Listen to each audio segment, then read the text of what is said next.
샬롬 샬롬 샬롬 샬롬 샬롬. 하나님 사랑합니다. 여러분 주 안에서 사랑합니다. 이렇게 얘기해 되잖아요. 새벽에는 이게 안 된다니까요. 오늘 사도행전 16장 16절에서 34절인데 앞부분에 보면은 이렇게 나오죠. 아시아로 자꾸 가려고 하는데 성령이 자꾸 막으셨어요. 그죠? 그래서 결국은 무시아를 지나 드로아로 내려갔을 때 마게도냐로 건너와서 우리를 도와하는 그런 환상을 보죠. 바울이. 그래서 마게도냐 사람 하나가 나서 우리를 도우라 해서 그 환상을 보았을 때 10절에 보면 우리 여건 마게도냐로 떠나가기를 힘썼어요. 이는 하나님 저 사람들에게 복음을 전하라고 우리를 부르신 줄로 인정함이라 깨달았다라는 거죠. 우리가 드로아에서 배로 떠나 사모드라게로 직행하여 이튿날 네아폴리로 가고 거기서 빌립보에 이르니 이는 마게도냐 지방의 첫 성이었다 그래요. 빌립보가 로마의 식민지이기도 했습니다. 이 성에서 수일을 유하다가 며칠 동안 거기서 유했어요.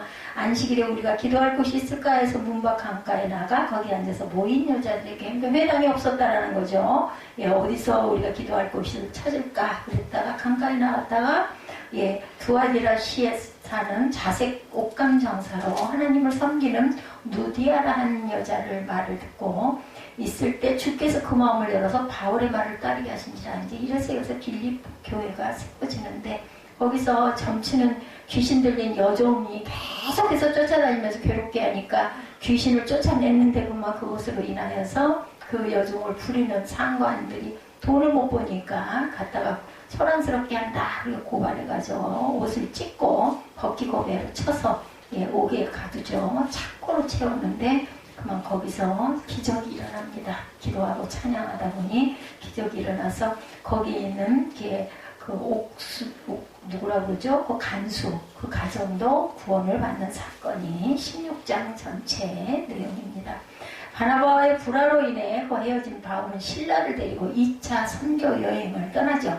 1차 여행 때 세워진 교회들을 방문해서 두 번째 믿음을 더욱더 굳건하게 하고 새로운 지역에서도 복음을 전하게 되죠. 바울은 이 사역에서 많은 동역자들을 만나고 증인으로서의 삶을 통한 하나님의 은혜 또한 체험합니다. 성령의 인도하심으로 빌립보에 이른 바울은 그곳에서도 많은 이들을 주께로 돌이키게 합니다. 그래서 고통의 땅이었어요. 빌립보는 이렇게 매 옷을 찢고 두들겨 팼으니 사람의 형상이 아니었을 것 같아요. 그죠? 우리는 막 거기서 빌립보 교회가 세워졌다 이것에만 맞추지만 이 바울과 실라의 그 기가 막힌 사건은 감히 이루 말할 수 없는 고통이었죠. 3절에 보면 디모데를 택한 바울의 이야기가 나오죠. 16장 3절 보죠. 바울은 그를 데리고 떠나고자 할 때 그 지역에 있는 유대인으로 말미암아 그를 데려다가 할례를 행하니 이는 그 사람들이 그의 아버지는 헬라인인 줄 다 압니다. 2절에 디모데는 루스드라와 이고니오에 있는 형제들에게 칭찬받는 자였다라고 말합니다. 1절에는 바울이 더웨어 루스드라의 이름에 거기 디모데라는 제자가 있으니 그 어머니는 믿는 유대 여자였고 아버지는 헬라인이었습니다. 그래서 이제 그 세례를 주죠. 여러 성으로 다녀갈 때 예루살렘에 있는 사도와 장로들이 작정한 규례를 그들에게 주어 지키게 하니 이에 여러 교회가 믿음이 굳건해지고 수가 날마다 늘어갑니다. 6절에 성령이 아시아에서 말씀을 전하지 못하게 하시거늘 그들이 프루기아와 갈라디아 땅으로 돌아서 무시아 앞에 이르니 비두니아로 가고자 애쓰는데 예수의 영이 허락하지 않았다 이렇게 나오죠. 바울은 신라와 함께 주의 은혜를 위하여 부탁을 받고 수리아와 길리기아로 다녀가며 교회를 굳게 했어요. 그죠? 그리고 이제 거기서 디모데를 만나죠. 정말 바울의 귀한 동역자, 젊은 제자이기도 했습니다.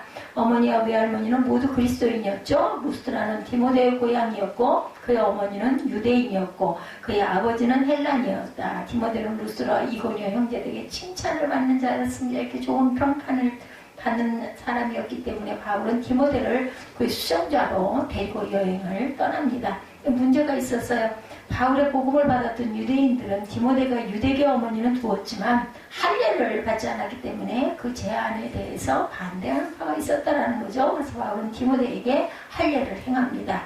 그리고 그들은 다녀가면서 예루살렘에 이 결정을 전달해 줍니다. 그리고 그 규례를 또한 지키게 하죠. 4절에 이 여러 교회가 믿음이 굳어지고 구수가 날마다 배했음을 누가는 기록을 했어요. 5절에 그렇게 증거하고 있습니다. 예, 규례대로 그들에게 지키게 하니 여러 교회가 믿음이 굳건해지고 수가 날마다 늘어가니라. 누가는 또 하나의 성경 기록과 함께 사역의 한 부분을 매듭 짓고 있어요. 디모데에 대해서 로마서 16장 21절에 증거합니다. 나의 동역자 디모데와 나의 친척 누기오와 야손과 소시바더가 너희에게 문안하느니라 이렇게 말합니다. 교회의 권위에 대해서 히브리서 13장 17절에 증거합니다.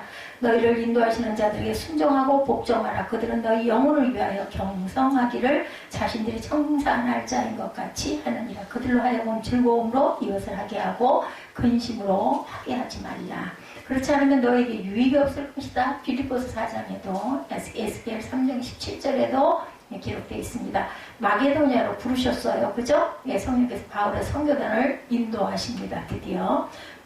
부르기아와 갈라디아 땅은 2년 전 바울과 바나바가 복음을 전했던 1차 때 피시디아, 안디옥과 이고니온 시에 있는 지역이었다. 부르기아와 길기아 땅, 갈라디아 땅은 바울의 계획은 아시아를 통해 서쪽으로 여행을 계속해서 에게의 연안을 지나서 그 연안에 에베소로 가려고 했던 것으로 보이는데 이미 에베소가 그 주변 지역을 복음하기 위한 기지로서 지니고 있는 전략상의 중요성을 인식하고 있었어요. 바울이 길을 참 잘 알았어요. 우리 같은 길치와는 반대죠. 그러나 이때 성령께서는 바울과 실라와 디모데가 아시아 지역으로 들어가는 것을 막으셨다는 거죠. 결국 그들은 발길을 돌려서 북쪽 산맥을 넘어갑니다. 소아시아 서북부는 로마의 속주 지루니아가 있었어요. 예.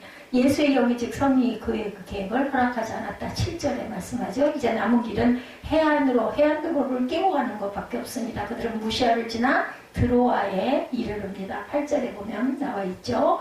밤의 환상이 바울에게 보이니 마게도냐 사람 하나가 나오죠. 예, 그곳에 이르자마자 성령께서 적극적으로 인도하죠. 마게도냐 사람이 그리로 건너와 무리를 도와달라 하는 환상을 보게 되죠. 바울은 동료들에게 그 일을 그대로 전합니다. 10절에 이때 우리라는 표현이 쓰는 것으로 봐서 누가도 그들과 동행하고 있었음을 알 수가 있습니다. 사도행전은 누가가 썼죠. 우리가 곧 마게도냐로 떠나기를 힘쓰니 했으니까 여기서 누가도 같이 동행했다. 성령의 사역 로마서 8장 14절입니다. 무릇 하나님의 영으로 인도함을 받은 사람은 곧 하나님의 아들이죠. 예, 순종의 그 신뢰. 그렇다면 하나님의 영으로 인도함을 받은 저와 여러분도 예, 하나님의 자녀입니다. 순종의 신뢰에 대해 사도행전 26장 19절에 말씀합니다. 아그리빠 왕이여 그러므로 하늘에서 보이신 것을 예, 내가 거스르지 아니하고 이렇게 말하죠. 마게도냐의 빌립보에서 루디아를 개종시키죠. 그 바람의 교우도 맞아요. 그죠? 빌립보에는 회당을 유지할 만큼 큰 유대인 공동체가 없었음이 분명합니다. 그렇지만 바울과 그의 친구들은 도시의 서쪽 외곽에 있는 갱기등한가에 비정규적인 기도 모임 장소를 발견합니다. 거기에는 유대인 여자 몇과 하나님을 경외하는 이방인 여자들 몇이 기도하기 위해 안식일마다 지금으로 보면 주일이에요. 그죠? 예, 주일을 지켰다는 거, 예배를 드렸다는 거죠. 그중 루디아에서 온, 루아디라에서 온, 두아디라에서 온 자주장사로 하나님을 경외하는 누디아가 마게도냐 첫 개종자가 되어서 전도자들을 그녀의 집으로 초대하죠. 예, 14절에 보면 그리고 온 집이 하고 말하고 있습니다. 두아디라시에 있는 자색 옷감 장사로 하나님을 섬기는 루디아라는 한 여자가 말을 듣고 있을 때 주께서 그 마음대로 바울의 말을 따르게 하신지라 그와 그 집이 다 세례를 받고 우리에게 청하여 이르되 만일 나를 주 믿는 자로 알거든 내 집에 들어와 유하라고 강권에서 머물게 했어요. 청해드려요. 굉장히 적극적이죠. 수냄 여인도 그랬었죠. 열왕기하 4장 8절과 17절에 보면 수냄 여인도 그런 일을 하고 나중에 그럼으로 인하여서 그 아들이 살아나는 역사가 그때 그 누구예요? 엘리사였을 거예요. 그죠? 엘리사가 지나갈 때마다 방에 깨끗한 방과 그 책상을 만들어 놓고 거기서 유하고 가게 하는 그 은총이. 그래서 엘리야가 한 명, 그 엘리야는 그 기름과 그 떡 그걸 구워준 그 사람의 아들이 죽는 바람에 그 아들을 살려내는 사건. 엘리사는 이렇게 그죠? 그 집도 또한 아들을 살려내는 사건이 있었습니다. 그래서 죽은 자가 살아나는 사건을 수냄 여인도 경험을 합니다. 예, 첫 개종자가 돼서 전도자들을 그녀의 집으로 초대하죠. 그리고 그와 온 집이 세례를 받고 집에 유하도록 한다. 에베소서 6장 18절에 보면 기도에 대해서 모든 기도와 간구를 해도 항상 성령 안에서 기도하고 이를 위하여 깨어 구하기를 항상 힘쓰며 여러 성도를 위하여 구하라. 그러니까 뭐 내 기도를 하라는 게 아니라 많은 사람들을 위해서 중보 기도를 함께 하라는 거죠. 점장이 여자 노예 얘기가 또 나옵니다. 16절에 보면. 예, 그래서 점으로 주인에게 큰 이익을 주는 그러한 점치는 귀신 들린 여종 하나를 만났어요. 그죠? 그 사람도 얻어맞죠. 그녀는 그들의 뒤를 따라다니며 원치도 않는 증거를 하며 그들을 계속 시끄럽게 괴롭힙니다. 바울은 예수 이름으로 그녀에게서 귀신을 내어 쫓아주죠. 18절에. 그러자 그녀는 더 이상 점을 칠 수가 없었고 그녀의 주인들은 수입을 잃게 되는 바람에 고발을 하는 사건. 그녀의 주인들은 재산상의 손해를 당하게 되자 격분해서 바울과 신라를 관원들에게 끌고 가는 사건이 일어납니다. 귀신 들린 사건이 누가복음 13장 11절에도 18해 동안이나 귀신 들려 앓으며 꼬부라져 조금도 펴지 못한 한 여자가 있었어요. 그죠? 또 그 사람도 고쳐줍니다. 악령을 추방하는 사건 마태복음 17장 18절에 예수께서 꾸짖으시니 귀신이 나가고 아이가 그때부터 낫는 사건이 일어나죠. 간수가 또한 개정하는 사건이 22, 3절에 일어납니다. 자, 18절, 19절을 보면 여정의 주인들은 자기 수익이 소망이 끊어진 것을 보고 바울과 신라를 붙잡아 장터로 관리들에게 끌어갔다가 상관들 앞에 데려오고 말하되 이 사람들이 유대인인데 우리 성을 심히 요란하게 하여 로마 사람인 우리가 받지도 못하고 해지도 못할 풍속을 전한다 하거늘. 예, 그래서 무리가 일제 일어나 고발하니 상관들이 그냥 무조건 묻지도 않고 옷을 찢어 벗기고 많이 친 후에 오해가 두고 간수에게 명하여 든든히 지키게 했어요. 그가 이러한 명령을 받아 그들을 깊은 옥에 가두고 그 발에 착고를 든든히 채웠더니 예, 한밤중에 바울과 신라가 기도하고 하나님을 찬송하며 죄수들이 듣더라. 그래서 관수가 개종하는 사건이 일어나죠. 가두고 난 그 이후에 참 묘하게도 역사를 하십니다. 시시때때로. 바울은 아마 후에 3번 퇴장을 받은 일로 기억하고 있죠. 나무 착고에 채우져 꼼짝할 수 없는 바울과 신라는 한밤중에 기도와 찬양을 25절에 보면 했어요. 이에 갑자기 지진이 나서 옥토가 움직이고 문이 곧 다 열리면 모든 사람이 메인 것을 다 벗어칩니다. 그는 죄수들이 다 도망간 것으로 생각하고 간수장은 자결하려고 하죠. 27절에 보면 바울이 막지요. 내 몸을 상하지 말라. 우리 다 여기 있다. 간수가 등불을 달라가며 뛰어들어가 무서워 떨며 바울과 신라 앞에 덕적 엎드리죠. 그들을 데리고 나가 이제 선생님들여 내가 어떻게 하여야 구원을 받으리까 했거든. 이르되 주 예수를 믿으라. 그리하면 너와 내 집이 구원을 받으리. 아주 유명한 구절이 탄생합니다. 사도행전 16장 31절입니다. 주 예수를 믿으라. 그리하면 너와 내 집이 구원을 받으리라. 우리 전도할 때 항상 이렇게 축복하죠. 32절에 주의 말씀을 그 사람과 그 집에 있는 모든 사람에게 전하는 사건이 일어나죠. 찬송의 때가 언젠가 봅니다. 30절에서 33절에는 믿음으로 얻는 구원의 도리를 듣고 온 가족과 함께 믿고 세례를 받는 간수장의 집안의 사건.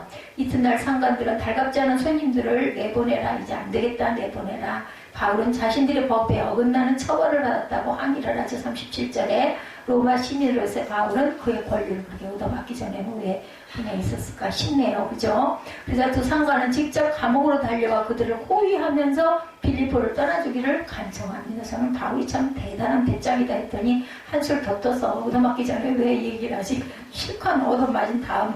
왜냐하면 이 기적이 안 일어나잖아요. 얻어맞아서 감옥에 들어갔기 때문에 이런 기적이 일어나서 간수장이 회개를 하게 된 거죠. 그래서 다 때가 있으니까 바울이 참고 얻어맞은 거예요. 그죠? 그래서 고난을 당하지 않으면 이런 결실이 이루어지지 않는다는 것을 저는 또한 깨달았습니다. 자, 찬송의 때 계시록 5장 9절입니다. 그들이 새 노래를 불러 이르되 두루마리를 사가지고 그 인봉을 떼기에 합당하시도다.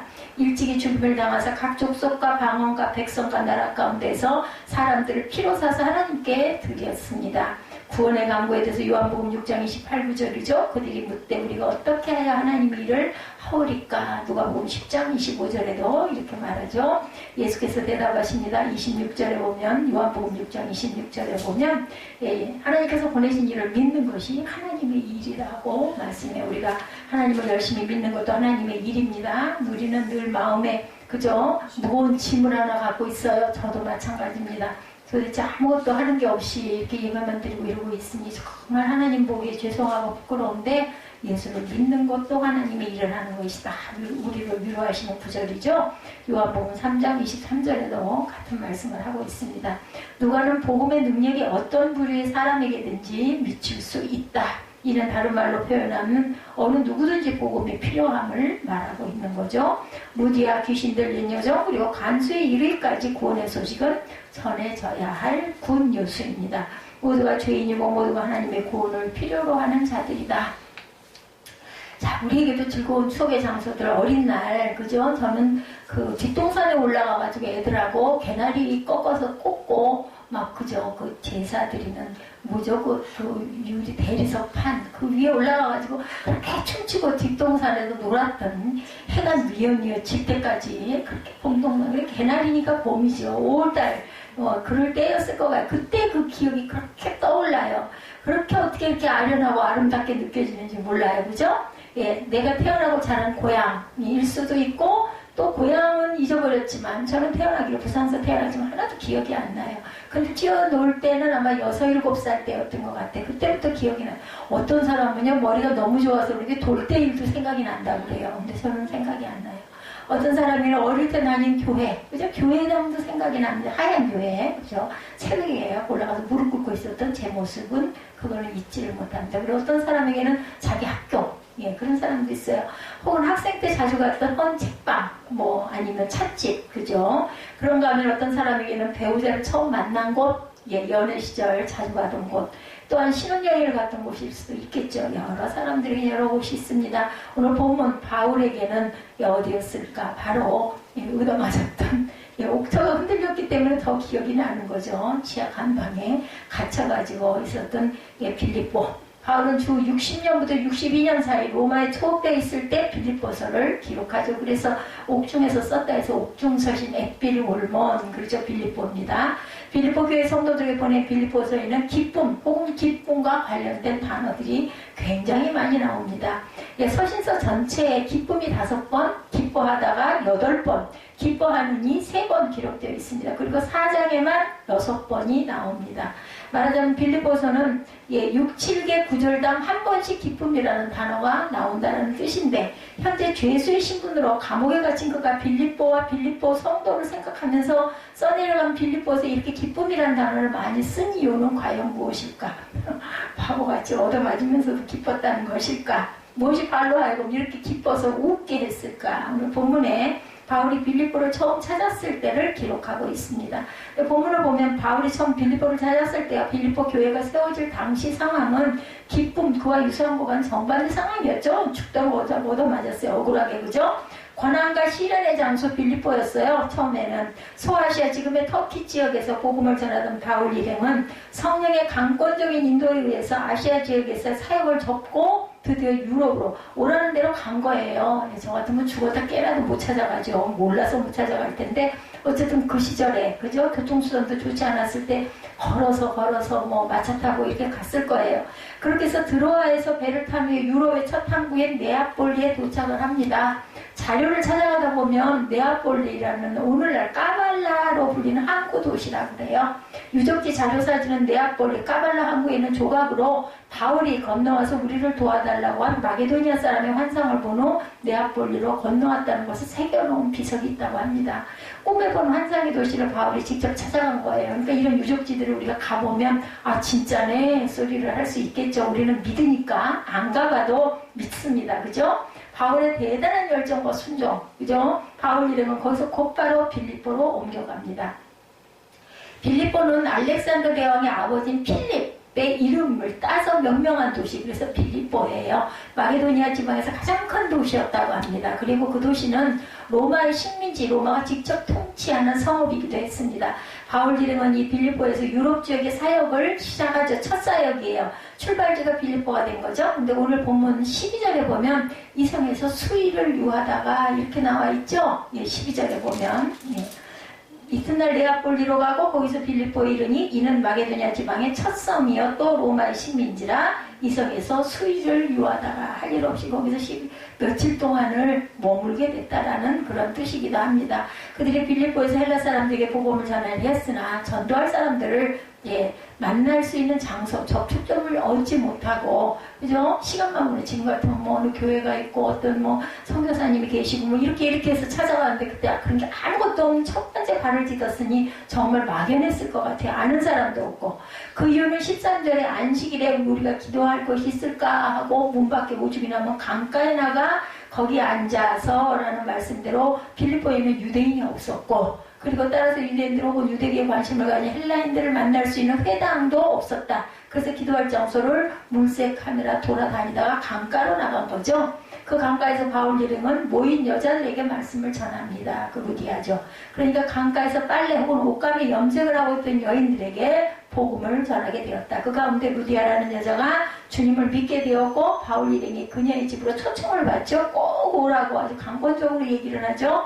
그래서 거기에 가서 유하게 되죠. 그래서 그 집에서 빌립보 교회가 탄생을 합니다. 이런 상황을 통해 볼 때 빌립보에서의 선교 활동은 결코 쉽지 않았다. 그렇죠? 바울이 갔던 거의 모든 지방에서의 사역의 첫 장소는 유대인들의 회당, 교회가 있었기 때문에 가능했는데 이쪽은 아무것도 그런 게 없었다라는 거죠.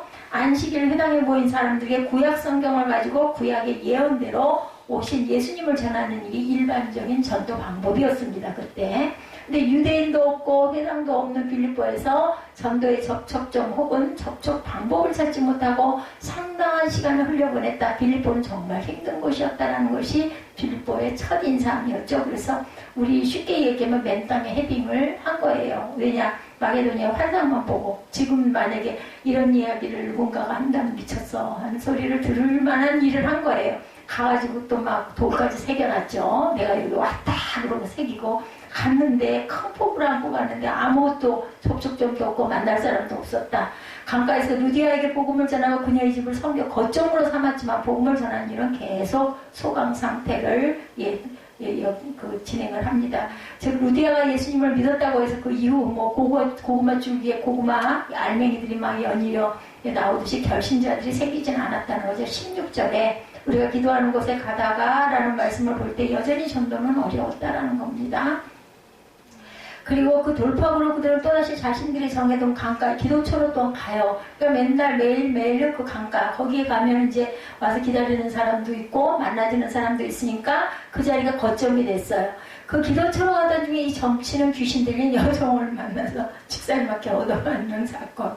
근데 거기에도 하나님의 뜻은 있었던 거죠. 고난을 당해야만 열매가 맺으니까 하나님이 아시면서도 얻어맞게 하신 거예요.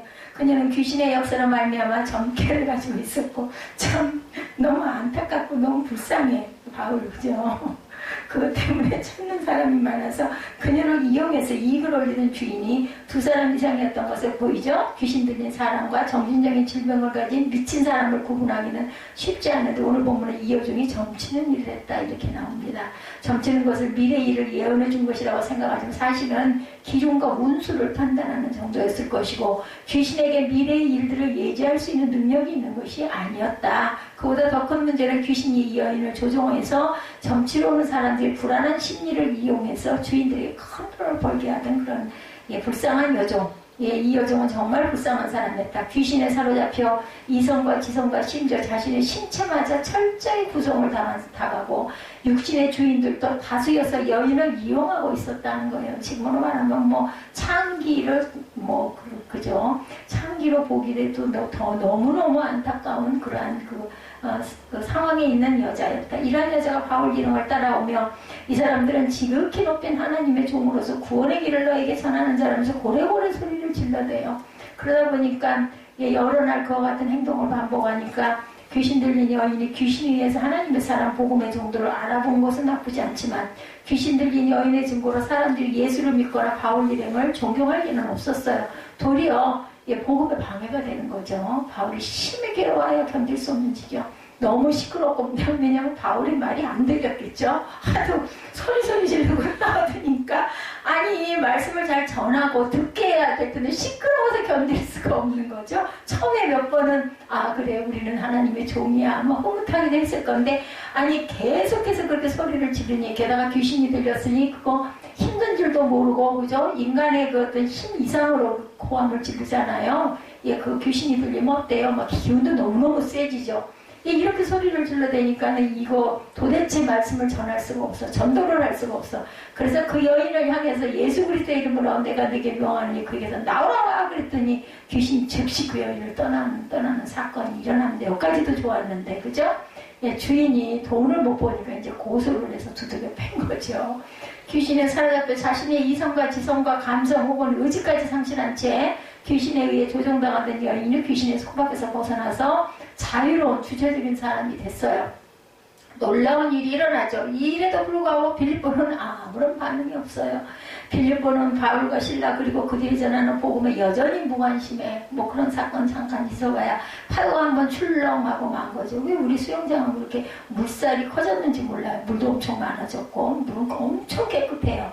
거기도 뭘 칠했는지 그래가지고 수영을 하는데 막 출렁출렁해서 코로 눈으로 입으로 물이 많이 들어가더라고요. 첫날은 아주 괴로웠어요. 물에 잠길 것 같고 막 그래서. 근데 어쨌든 등 쪽이 너무 편해진 게 그게 느껴질 정도로 내가 몸이 굳었었구나. 그걸 깨달았어요. 그래서 우리가 항상 릴렉스를 해줘야 되겠다. 가벼운 전에는 제가 그런 걸 별로 무시했거든요. 보건체조. 우리가 그걸 해갖고 무슨 운동이 되겠어? 뭐 이렇게 생각을 했는데 정말 몸을 가볍게 움직여주는 거 중요하다. 그리고 물리치료를 받으면서 느낀 것도 몸을 릴렉스하는 부분이 없다 보니까 이걸 풀어주는 것 정도로도 이렇게 효과가 있구나. 제 몸이 얼마나 굳었는지.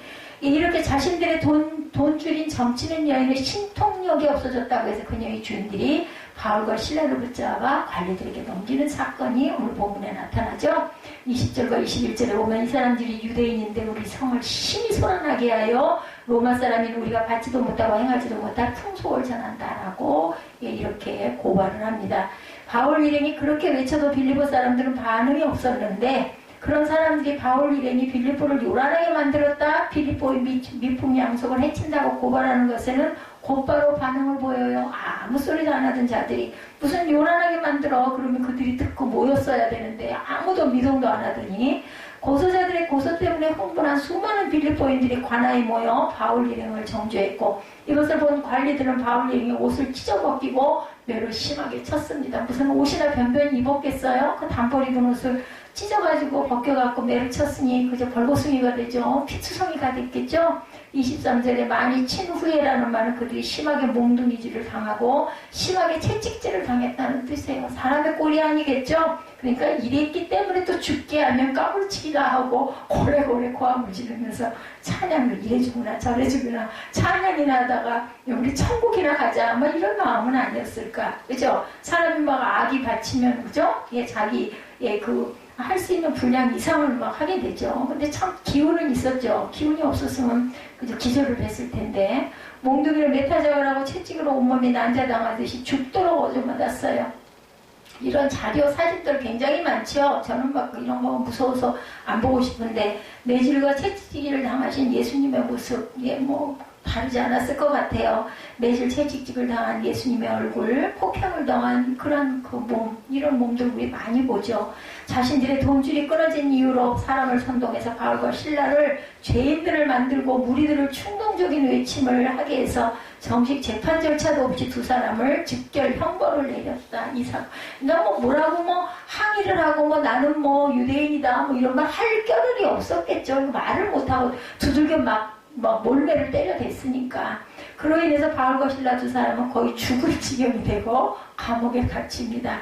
이것은 성령께서 감고 나심으로 유럽 지역을 빌립보로 왔는데 에서 같은 이것은 사기야. 그 수천 번 했을 거예요. 빌립보의 사역이 이 지경이었다라는 거예요. 기가 막히죠.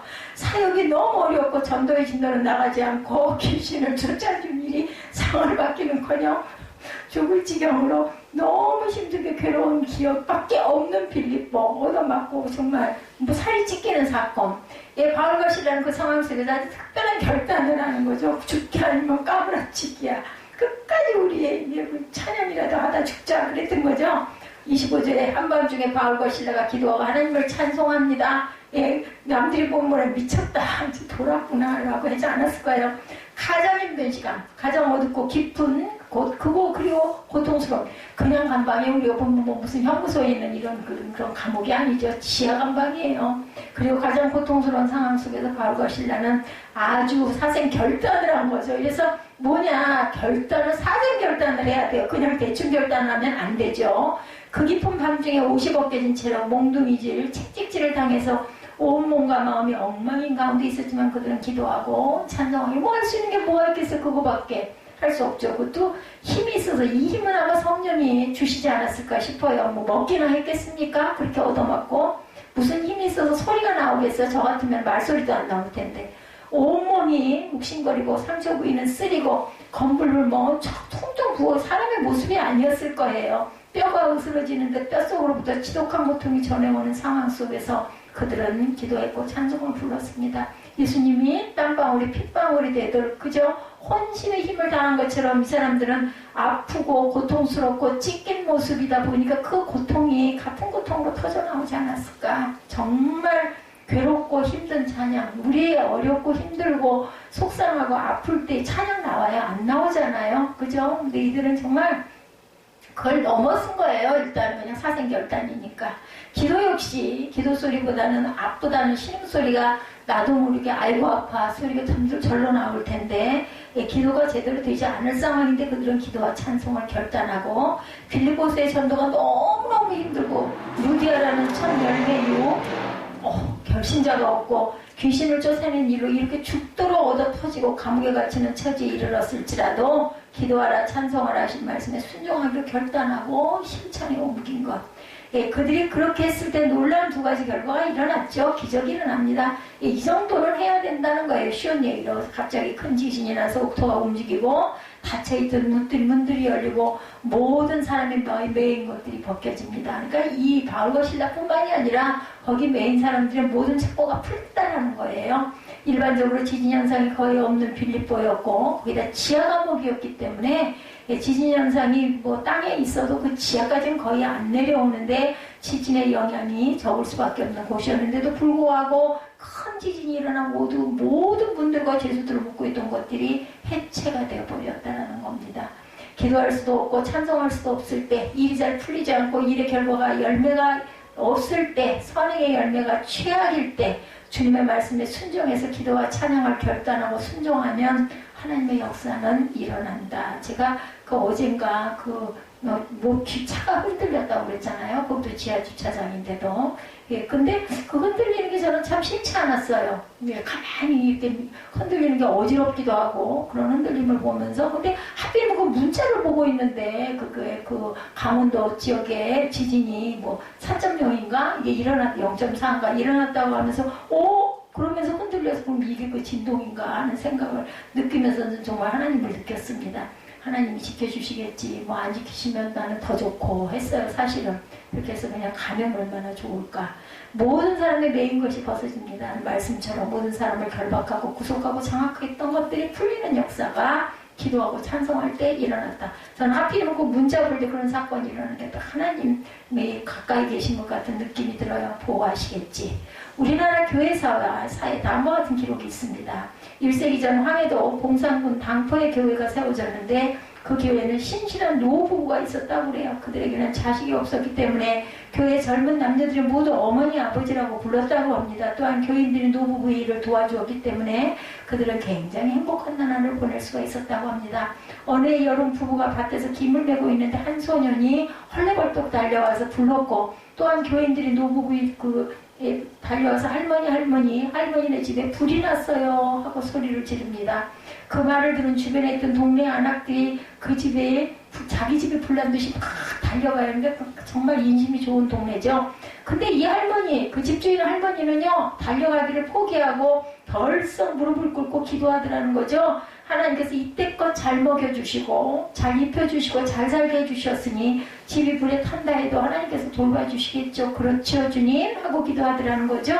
그러자 즉시 놀라운 일이 일어납니다. 갑자기 강풍이 불더니 노부부의 집에 불붙은 2억만 똘똘 말아서 집 앞 개울에 그대로 처박혀지는 역사가 일어났다는 거예요. 제가 그 문자 보고 있을 때 딱 그 현상이 일어나가지고 신기하다 했던 거 이상이죠. 기적이 일어난 거예요. 이 광경을 본 사람들 모두 다 깜짝 놀랐다는 거죠. 그 일이 있음 후에 이 할머니의 별명은 기적의 할머니가 되었다고 합니다. 그러니까 이 집이 지붕만 날아갔어요. 나머지는 그대로 있고 불타지 않고.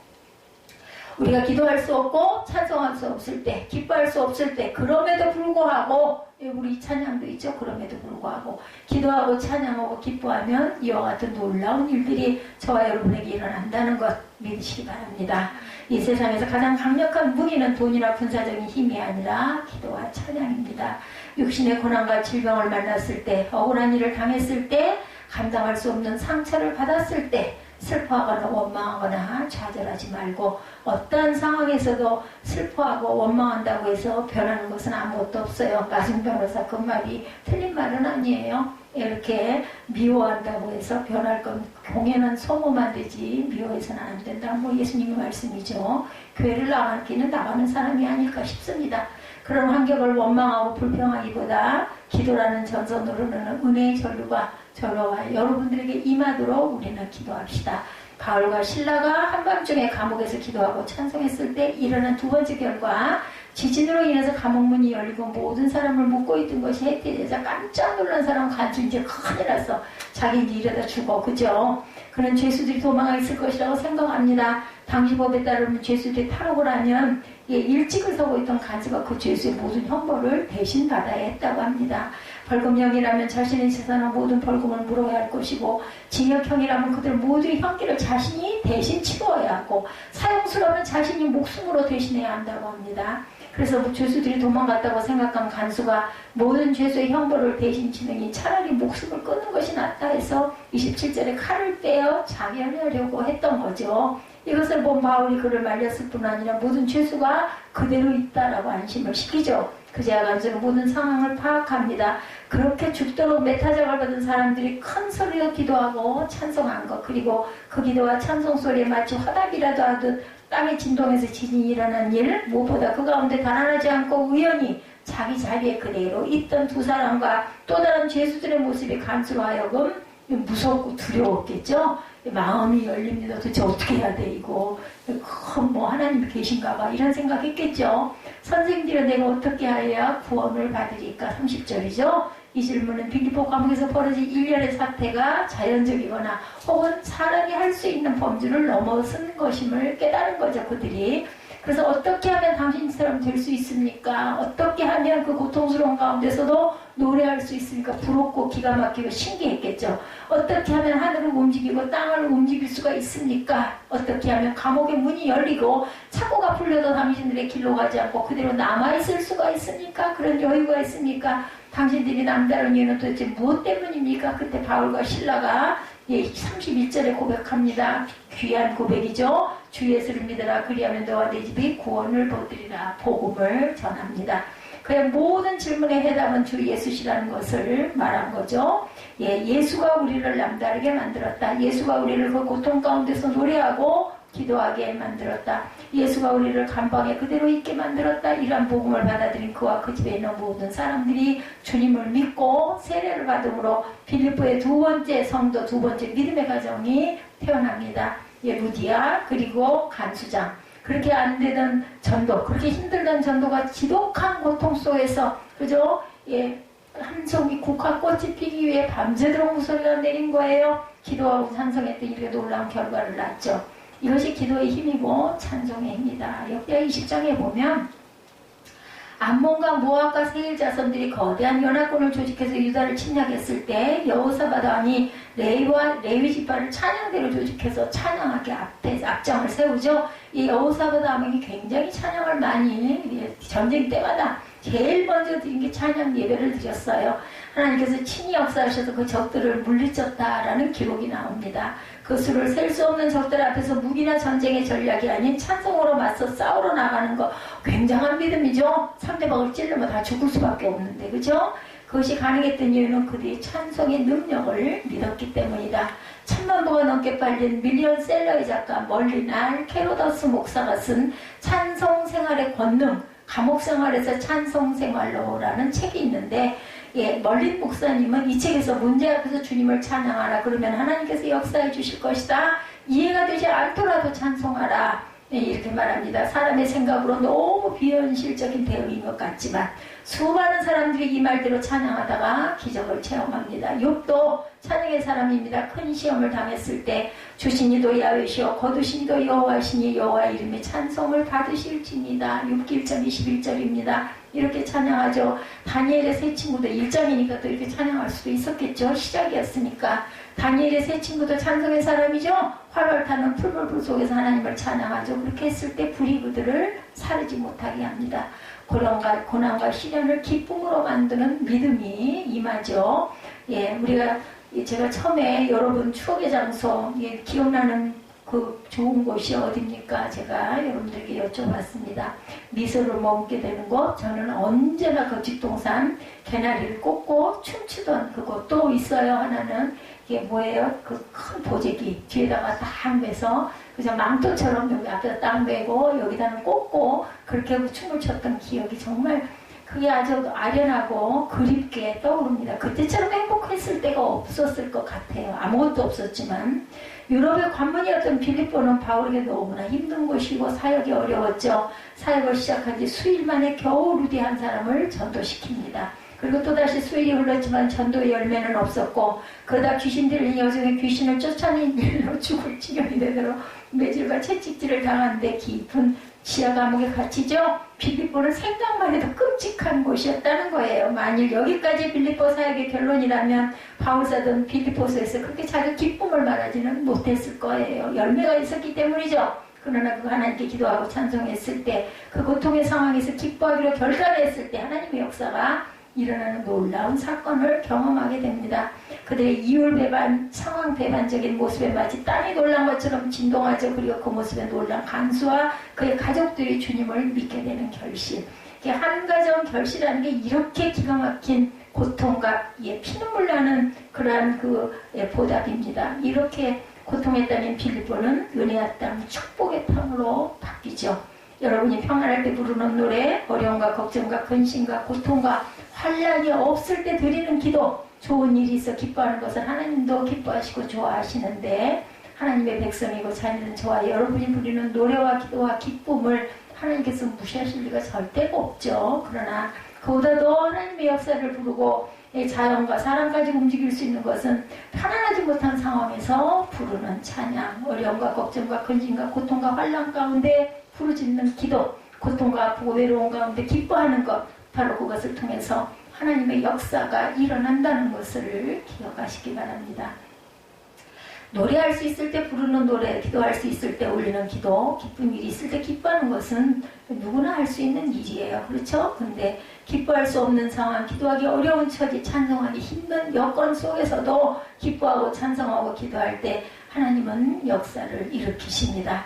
그럴 때 사람들은 저와 여러분을 축복하고 저와 여러분의 말에 귀를 기울이겠죠. 그러므로 어떤 상황에서든지 찬양하고 어떤 상황에서든지 기도하는 그런 믿음의 사람, 하나님을 감동시키고 사람을 움직이고 자연을 움직이는 저와 여러분들이 되시기를, 그 은총 안에 거하시기를, 우리가 움직이는 것이 아니죠. 성령의 임재하에 우리가 그런 도구가 될 수 있는 저와 여러분들이 되셔서 이 기쁨을 경험하는 저와 여러분 되시기를 주님의 이름으로 축복합니다.